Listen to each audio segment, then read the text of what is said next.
रोइए मत साजदा जी। मुझे कुछ कुछ अंदाजा हो रहा था नाजो आपके साथ कुछ ठीक नहीं कर रही, मगर आप फिर भी हालात की पर्दापोशी कर रही हैं। हर खाना वो पकवाती है जिसमें टाइम लगता है और घंटों खड़ा होना पड़ता है।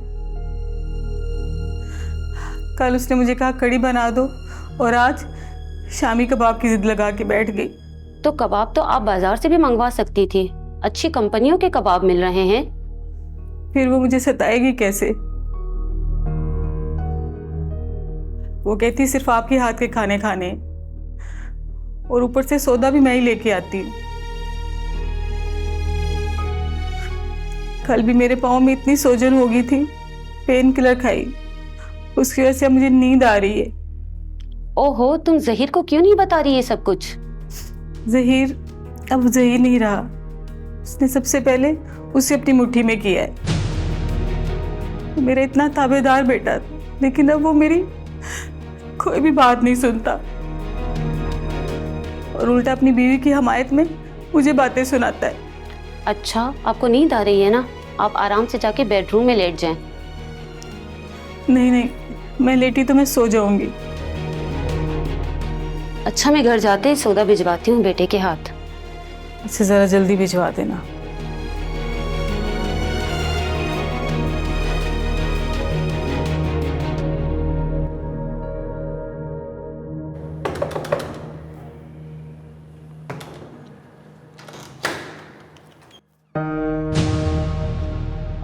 वो आरिफ आरिफ साहब का घर यही है ना? मुझे आरिफ साहब से मिलना था। आरिफ साहब?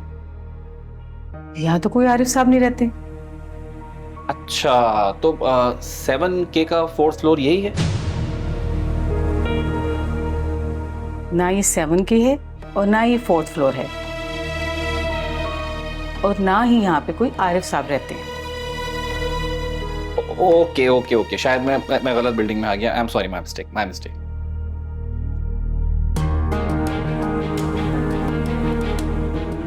इसने झूठ क्यों बोला? ये तो पहले आया भी हुआ है यहाँ पे। फिर इसने ये क्यों कहा कि ये आरिफ साहब का घर है? इसको तो ये कहना चाहिए था कि ये नाजो का घर है, और मुझे देख के घबरा भी गया।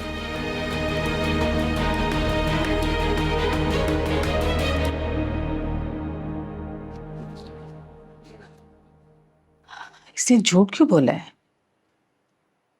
और इसने मुझे पहचाना क्यों नहीं?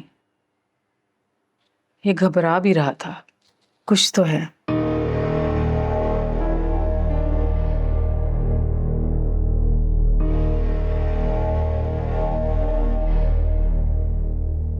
आप इतनी जल्दी आ गई हैं?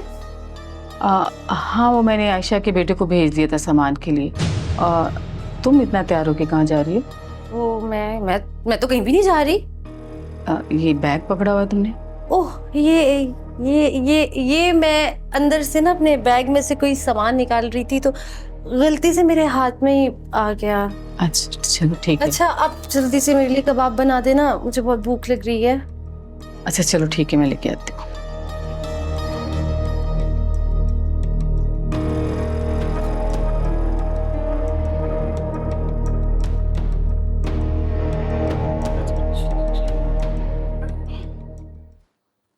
तुम्हारा रवैया और तुम्हारे अल्फाज बिल्कुल एक जैसे। तुम्हें देख के बिल्कुल भी अंदाजा नहीं होता कि बारी को यहाँ आने से मना करने पर तुम्हें बुरा लगा है। मुझे बुरा क्यों लगेगा फहद? जिस बात का मैंने खुद भी मना किया था, वही बात आपने कह दी, तो इस पे बुरा क्यों मनाऊंगी? थैंक्स परी। पारो का फोन? हाँ पारो। फहद, तुम घर पर हो या ऑफिस चले गए हो? बस निकल रहा हूँ। क्यों, कोई काम था? काम तो तुमसे बहुत सारे थे जो अधूरे रह गए हैं। बस तुमसे कुछ मंगवाना था, शाम में जब आओ तो लेते हुए आना, बल्कि पैसे ले जाओ। पैसे छोड़ो, ये बताओ क्या मंगवाना?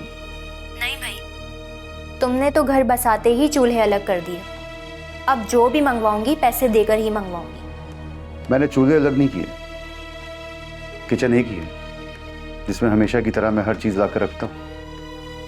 सिर्फ खाना पकाना अलग किया है, बाकी खर्चे तो एज यूजुअल मैं भरपूर तरीके से उठा ही रहा हूँ।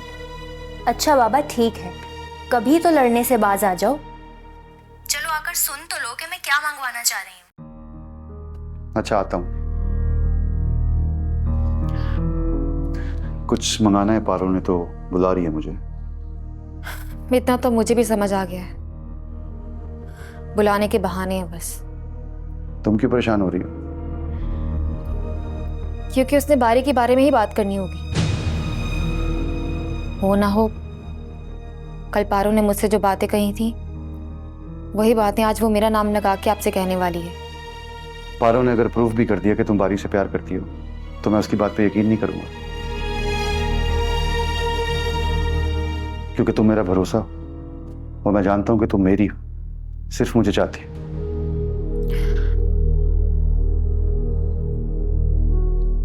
फहद, अच्छा आप कोई ऐसा जुमला मत कहिएगा जिसे वो पहले की तरह इस्तेमाल करके मुझे आपसे बदसन कर दे। नहीं कहूंगा, फिक्र नहीं करो तुम। खुदा हाफिज। खुदा हाफिज।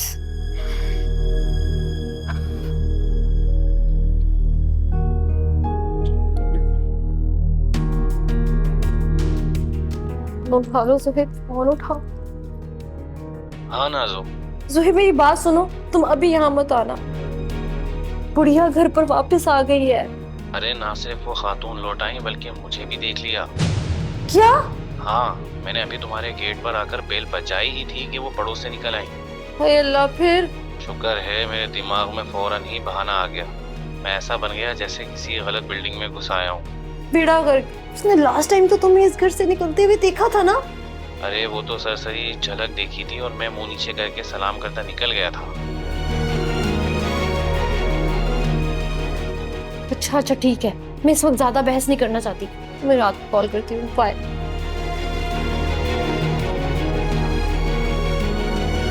क्या